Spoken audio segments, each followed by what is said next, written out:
Halo, berjumpa lagi bersama Arif di sini pada pembelajaran bahasa Indonesia. Pada pembelajaran sebelumnya, kita sudah memahami mengenai peluluhan fonem KPTS. Nah, pada pembelajaran kali ini, kita akan memahami menyunting tanda baca dalam teks deskripsi. Materi ini sudah sesuai dengan kurikulum operasional Satuan Pendidikan Merdeka Belajar dalam program Sekolah Penggerak. Nah, tujuan pembelajaran kita setelah kamu memahami materi ini, diharapkan kamu dapat menyajikan teks deskripsi dengan baik melalui latihan menyunting penggunaan huruf kapital, tanda titik, tanda koma, serta kata depan dalam kalimat dengan tepat.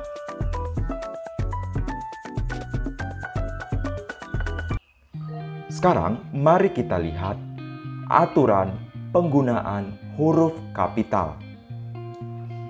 Huruf kapital atau huruf besar dipakai sebagai huruf pertama kata pada awal kalimat. Sekarang, silakan kamu perhatikan contoh untuk aturan ini. Contoh pertama yaitu, Ardi menikmati kopi gayo. Nah, pada contoh kalimat ini, kata awal pada kalimat ini sudah menggunakan huruf kapital. Contoh kedua, Papandayan adalah salah satu gunung api aktif jenis strato dengan ketinggian 2.662 meter dari permukaan laut. Nah, pada contoh yang kedua ini, kata awalnya sudah menggunakan huruf kapital. Berikutnya, huruf kapital dipakai sebagai huruf pertama nama geografi. Contohnya, Batam. Nah, pada kata ini, huruf awalnya harus menggunakan huruf kapital. Jalan Sudirman. Nah, pada contoh ini, huruf awal pada jalan dan pada kata Sudirman sudah menggunakan huruf kapital. Kemudian, contoh berikutnya, Teluk Tering, Pantai Setokok, Pulau Bintan. Ingat, huruf pertama nama geografi yang bukan nama diri tidak ditulis dengan huruf kapital. Contoh, berlayar ke teluk, mandi di sungai. Contoh yang kedua, menyeberangi selat, berenang di danau. Nah, pada contoh dua kalimat ini, nama geografi yaitu teluk, sungai, selat, dan danau adalah nama geografi yang tidak disertai dengan nama diri. Nah, tentu kamu bertanya, apa itu nama diri? Sekarang, mari kamu perhatikan lagi contoh sebelumnya, yaitu pada contoh Teluk Tering. Pada contoh Teluk Tering, teluk adalah nama geografi, sedangkan tering adalah nama diri. Makanya, karena nama geografi disertai dengan nama diri, maka digunakanlah huruf kapital di setiap awal katanya. Contoh yang kedua, Pantai Setokok. Pada Pantai Setokok, nah, pantai adalah nama geografi, sedangkan Setokok adalah nama diri. Makanya diberikan atau digunakan huruf kapital di setiap awal katanya. Nah, ingat sekali lagi, nama geografi yang tidak disertai atau tidak diikuti dengan nama diri, maka nama geografi tersebut tidak ditulis dengan huruf kapital. Berikutnya, aturan terkait dengan penggunaan tanda koma. Aturan yang pertama, tanda koma dipakai di antara unsur-unsur dalam suatu pemerincian atau pembilangan. Perhatikan contoh kalimatnya. Ia membeli kopi, kain, dan tas sebagai oleh-oleh untuk para sahabatnya. Nah, pada contoh ini, unsur pemerincian atau unsur pembilangan adalah pada bagian atau pada kata kopi, kain, dan tas. Nah, di bagian pemerincian seperti ini harus diberikan tanda koma atau digunakan tanda koma di antara pemerincian tersebut. Aturan penggunaan tanda koma yang kedua. Tanda koma dipakai sebelum kata penghubung seperti tetapi, melainkan, sementara, dan sedangkan dalam kalimat majemuk setara. Contoh kalimatnya adalah Lili mengambil foto, sementara Fajar memilih menikmati secangkir kopi. Nah, pada contoh kalimat majemuk setara ini, tanda koma digunakan sebelum kata penghubung sementara. Aturan penggunaan tanda koma yang ketiga. Tanda koma dipakai untuk memisahkan anak kalimat yang mendahului induk kalimatnya, yaitu tepatnya pada kalimat majemuk bertingkat. Berikut contoh kalimatnya. Kalau lulus ujian, ayah akan mengajak saya ke Pulau Bali.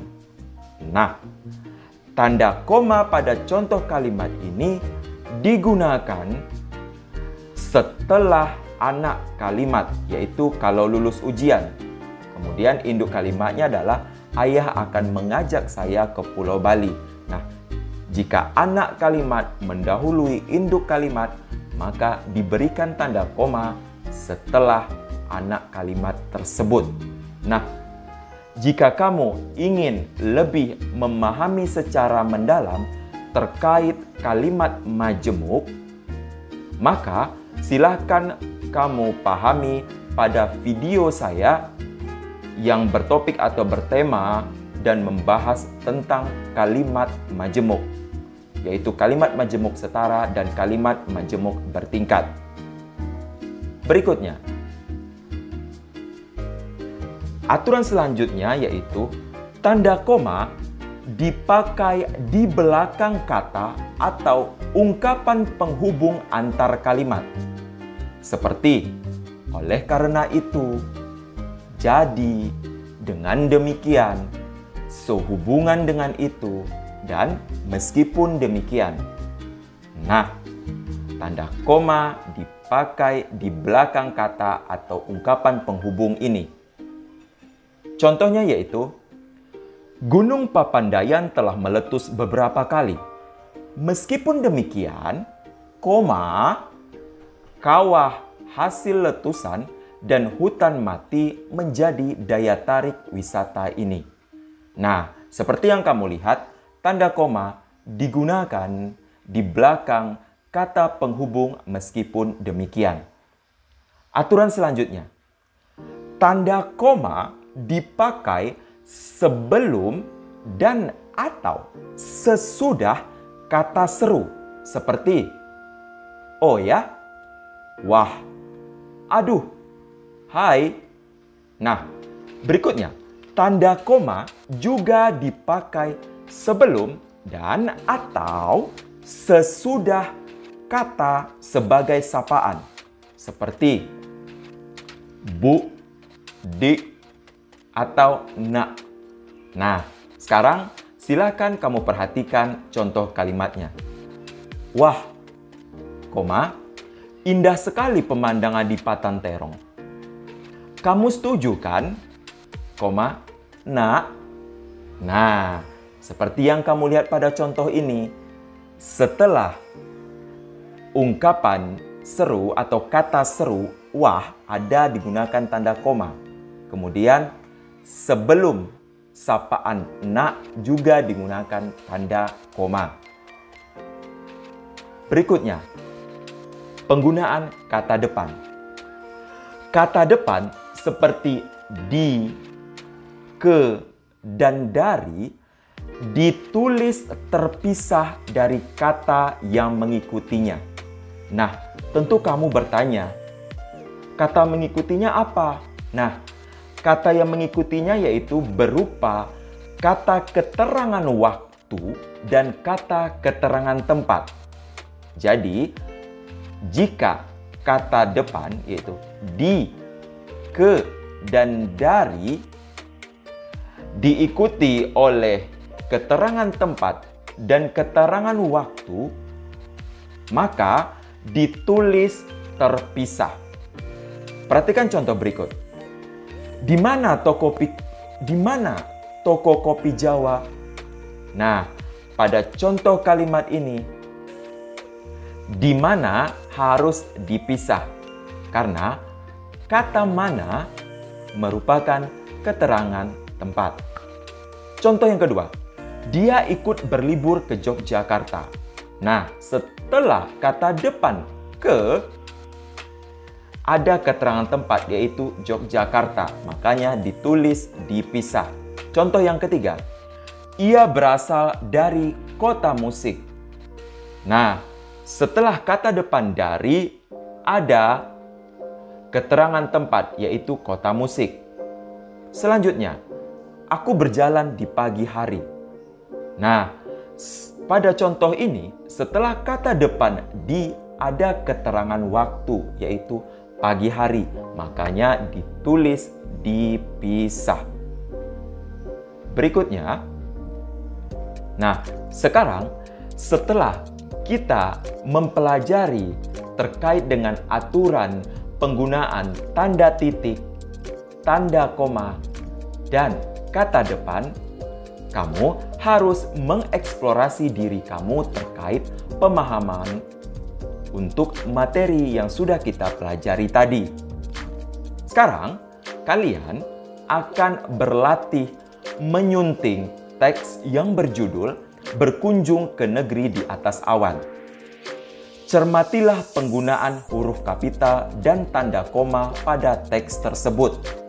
Jika ada kesalahan penggunaan huruf kapital dan tanda koma pada teks tersebut, silahkan kamu perbaiki dengan yang benarnya.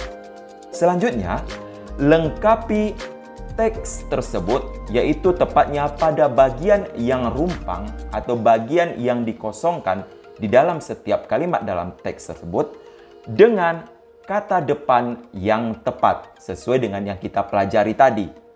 Nah, buat tugas menyunting ini pada kertas folio. Berikut ini adalah teks yang perlu kamu sunting, yaitu yang berjudul Berkunjung ke Negeri di Atas Awan. Saya ingatkan sekali lagi, tugas kamu dalam kegiatan menyunting teks ini adalah silakan kamu periksa penggunaan tanda bacanya yaitu tanda titik dan tanda koma. Jika ada kesalahan, silahkan kamu perbaiki dengan yang benar sesuai yang kita pelajari tadi.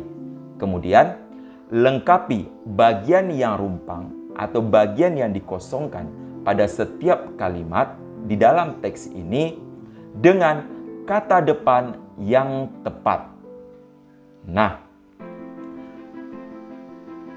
inilah halaman yang keduanya. Silakan kamu cermati dan kamu pahami teks ini. Jangan lupa buat di folio. Nah, sampai di sini pembelajaran kita pada kesempatan kali ini. Semoga kamu bisa memahami apa yang telah saya sampaikan tadi. Sampai jumpa pada video pembelajaran berikutnya. Terima kasih.